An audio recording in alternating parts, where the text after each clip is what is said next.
So I got a special request from a commenter. Could I please make a video on adjusting the valve clearance on the XT250? And so I'm only too happy to do that. What I have done here is I'm trying a different little format here. I don't make a lot of videos. I'm trying to do a little different format, so I'm gonna maybe do some voiceover as I take the bike down, the parts off the bike, to get it to where you can actually adjust the valves. And that's going to be, you know, you got to remove the seat and some of the plastics and gas tank, that kind of thing. And then you got to take the two covers, the valve covers, off, and they just screw in. This is an 09, and so these ones screw in. Some of the older models have a couple screws that hold the valve cover in place. It's the same exact thing though.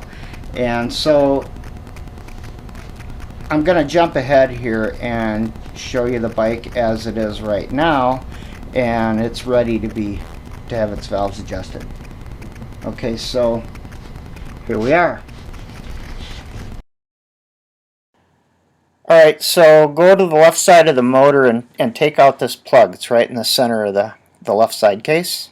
That's going to be access to the crankshaft. There's a nut in there. Then go up on top and take off the two valve covers. There's one on the back, one on the front.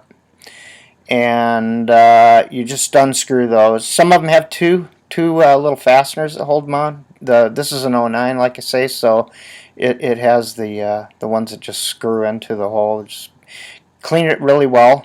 Make sure that you've cleaned all potential debris that could fall into this open hole. If it gets down in there, it's staying down in there. You're not getting it back out. So make sure this is all really clean. Make sure there's any dirt on those cables or any of that stuff up there that you bang into it and it falls into this open hole. You know, it's your valve train, so you don't want dirt and you know, rocks and crap falling in there. So make sure your bike is pretty clean when you do this. Mine doesn't look that clean, but I actually did pressure wash the bike before I started to do this procedure. So we're just going to unscrew that. There it is. You know, there's your valve train is inside of there. Here's your front one. This is your exhaust side. The exhaust side valve is near the exhaust pipe. The intake valve is near the carburetor on the back.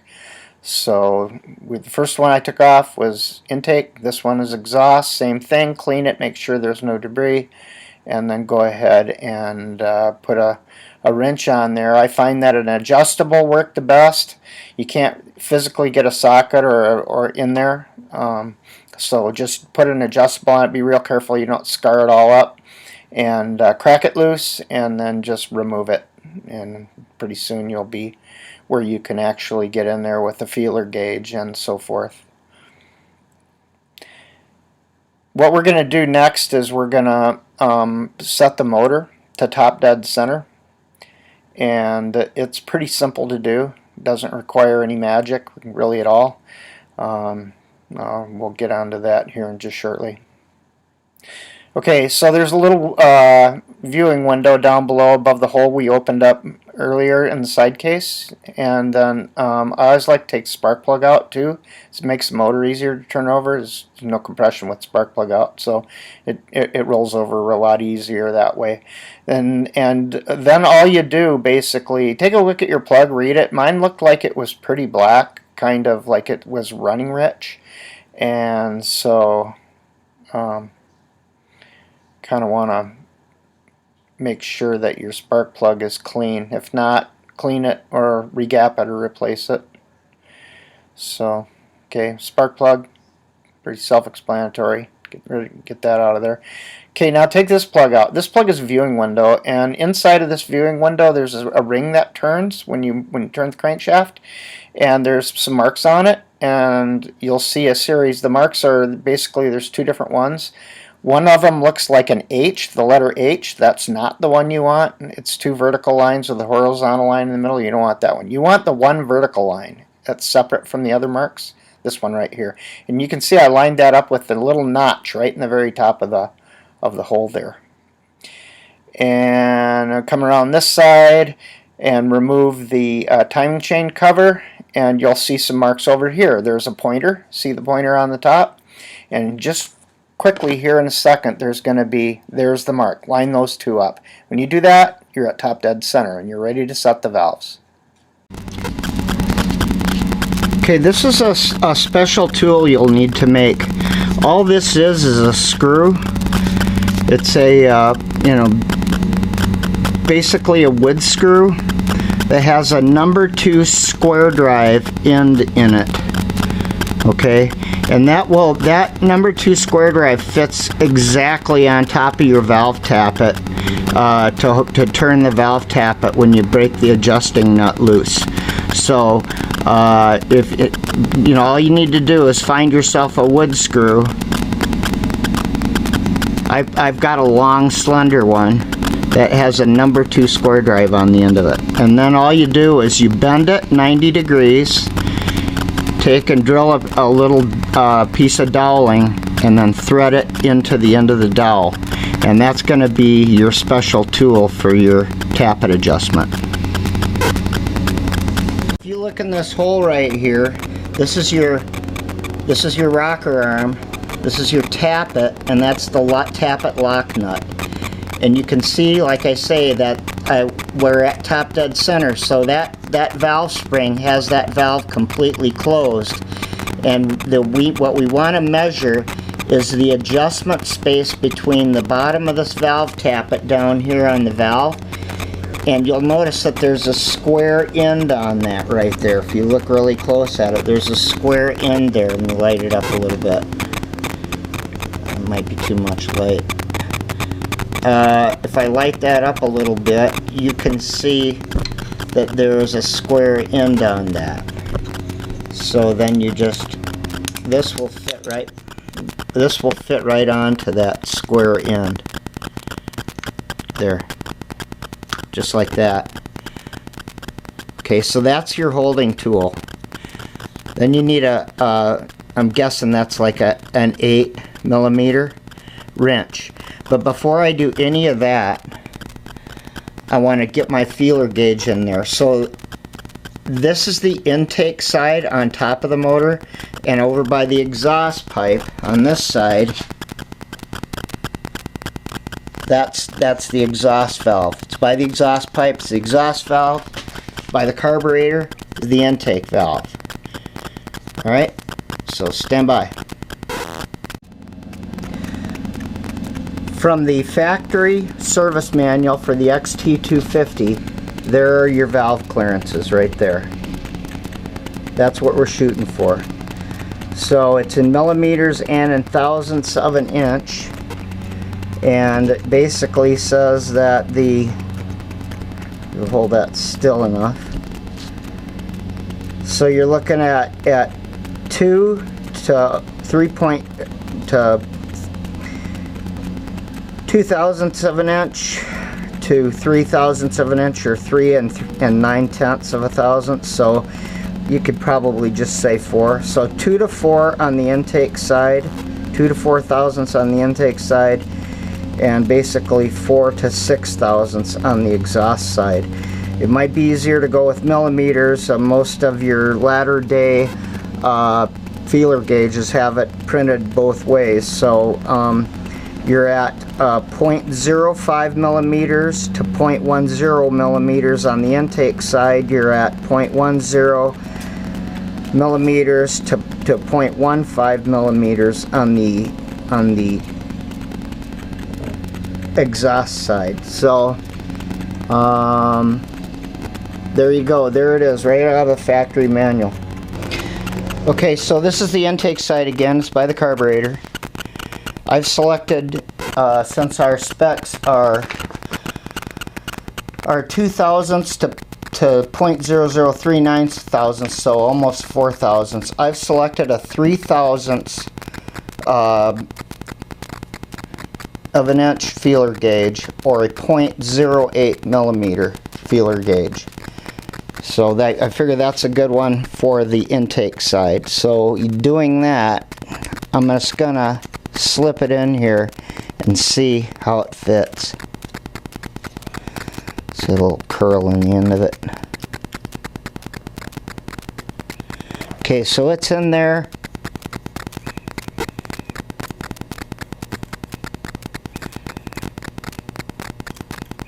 So it feels like that could be tightened a little bit to me.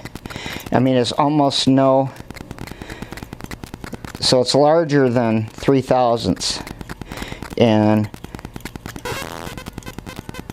3/1000ths and 9/10ths is the max on this. 3/1000ths and 9/10ths of a thousand, so 0.0039 out 4 decimal places, 9/10ths.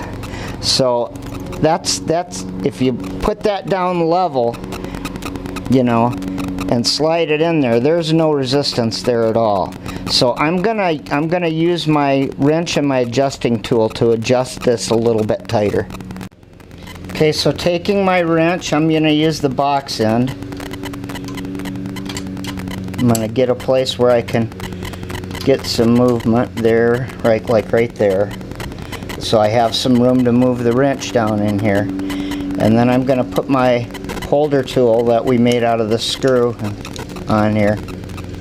Okay, it's engaged there. Okay, and now I'm gonna break that adjustment nut loose.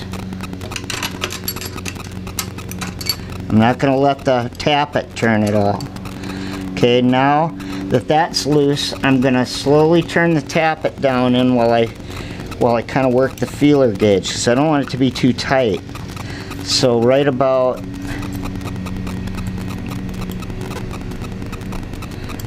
in there. Right about in there. Now holding that really still, so don't move. Tighten the adjuster nut back up.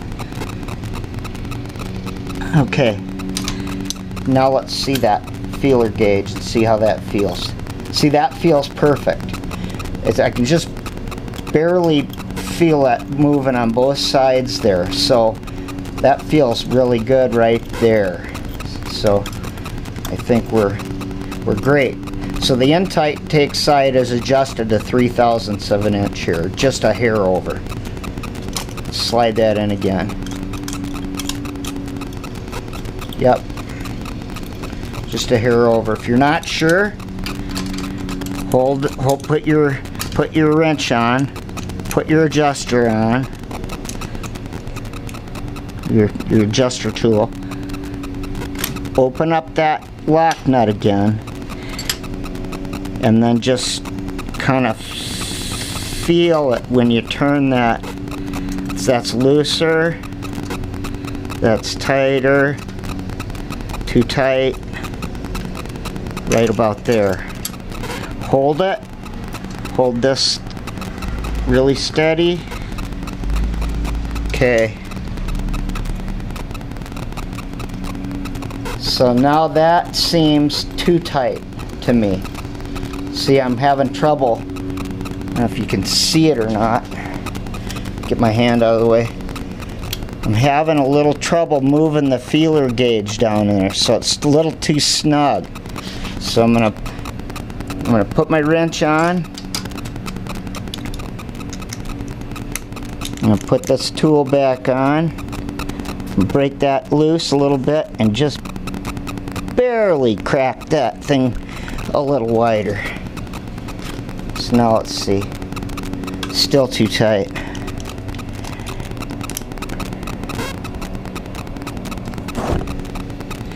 It's hair trigger, so you gotta be careful. You don't want to go too far. I mean, it's okay if you go too far, it's just that you're gonna have to make it tighter. So let me feel it again here.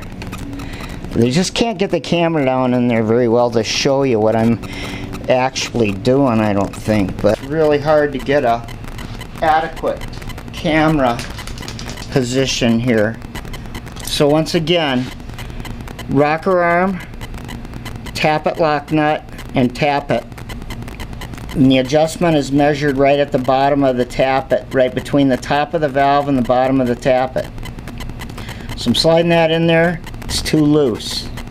So I'm putting my adjuster tool on there. I'm going to just tighten it ever so slightly. Still too loose.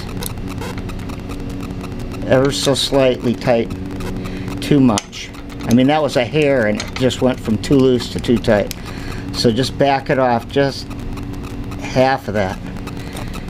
And that feels pretty dang good. Just double check it.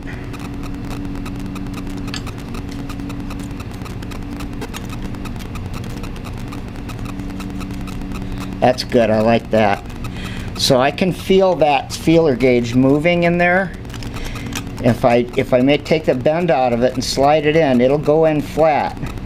But if it gets curved at all, let's just try it just a little bit more, a little tighter yet. It's a real fine point, kind of a fine adjustment. See there, it's too tight. See, I'm tugging on that, it's not moving. So now just back it off a little bit, ever so slightly.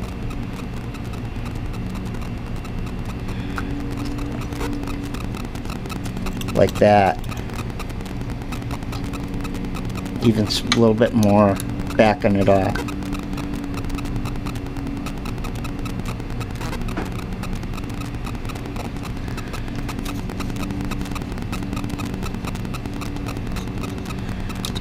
You know, you can drive yourself crazy trying to get it perfect. It doesn't need to be perfect. There's some clearance. I'm trying to get 3/1000ths of an inch is what I'm shooting for here.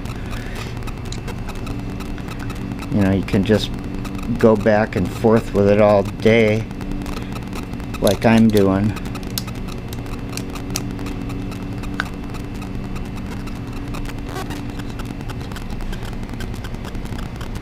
Just a little bit less.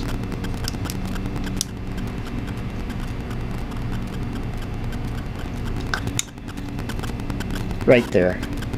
Okay, now I'm going to put this on here. I'm going to take this out, feeler gauge out. I'm going to put the adjuster tool. Let's put the wrench on.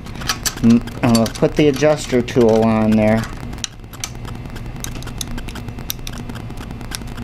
I'm going to hold it as firmly as I can in that position while I tighten this lock nut. Okay, now I'm going to go back in and check it. Perfect. There's 3/1000ths of an inch right there. Barely more, if any. So that's the intake side. Now all we got to do is the same thing on the exhaust side, but the clearance is a little different. The clearance on the exhaust side is wider. It's 0.10 to 0.15 millimeter. So if I look at my feeler gauges, I've got a 0.08 out here. I need a 0.10.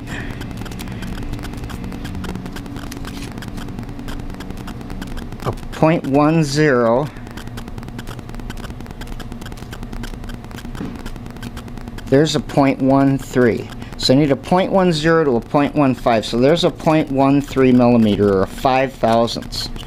Okay? And so that's what we're going to do on the exhaust side. We're going to go with a 5/1000ths or a 0.00 or a 13 millimeter, 0.13 millimeter, or a 5/1000ths. So 0.005 thousandths or a 0.13 millimeter. Okay? So now I'm going to go around, I'm going to do the exact same thing on the other side, and I'll to try to pull this off. I think I got it so blasted tight now.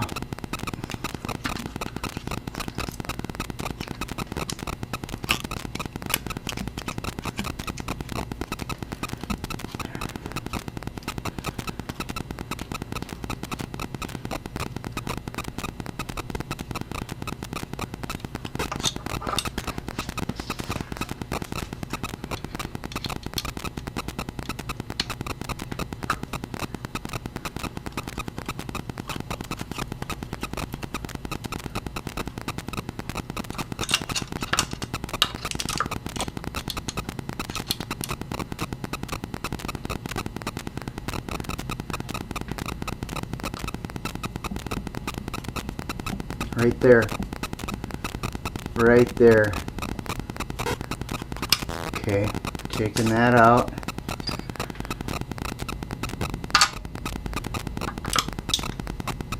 Gonna the wrench on, hold it in place, hold it in place, tighten the lock nut.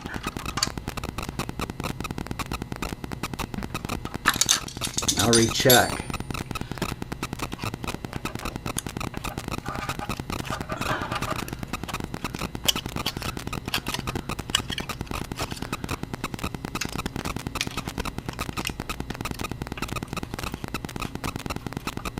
That's perfect. That side's a drag, but you can do it. You just gotta make sure that you get your feeler gauge in there and that you get everything done. And check it right now, see. Yep, I got clearance. I've got clearance. If I get my feeler gauge on top of the valve and then flex it flat, it slides in with a little, ever so slight resistance. So that's pretty close to 5/1000ths of an inch right there. Yep, I'm good with that. I'm going to double check the tightness of the lock nut now. Good. One more recheck.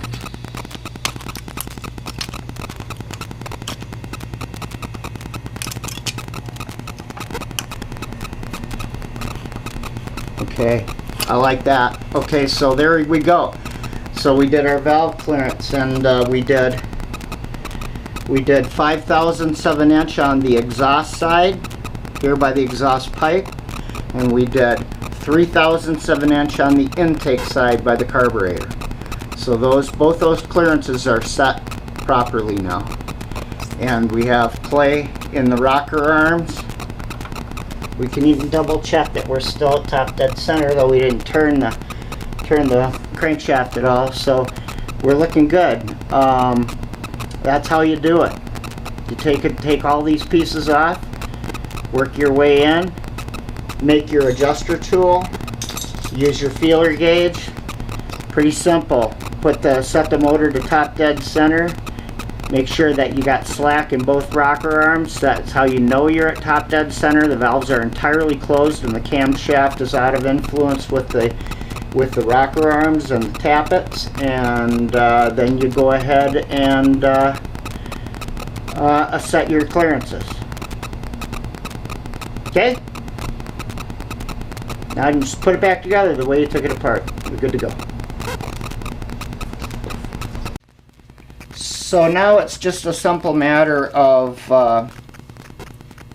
putting the valve covers back on. Check the O-rings, make sure the O-rings aren't broken or screwed up in any way, shape, or form. They're pretty resilient, but you can order new ones through Yamaha if you need to. That's your valve cover O-rings and the O-ring that's on the timing cover over there on the other side. So check those O-rings, make sure all of those are in good shape. The O-rings on these plugs that we removed to put the marks, the timing marks on that would be like the generator ring that has the marks that's on the left side of the motorcycle. There's those two plugs we took out to turn the crank and to line up the mark. Make sure those O-rings are in good shape, and you can put that back together.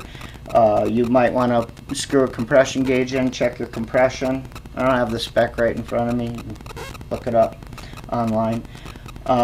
You know, change the spark plug, clean your air cleaner while you got your seat off, take your air filter out, make sure it's clean.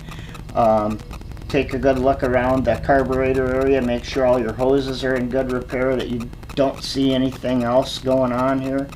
And if you do, take care of it.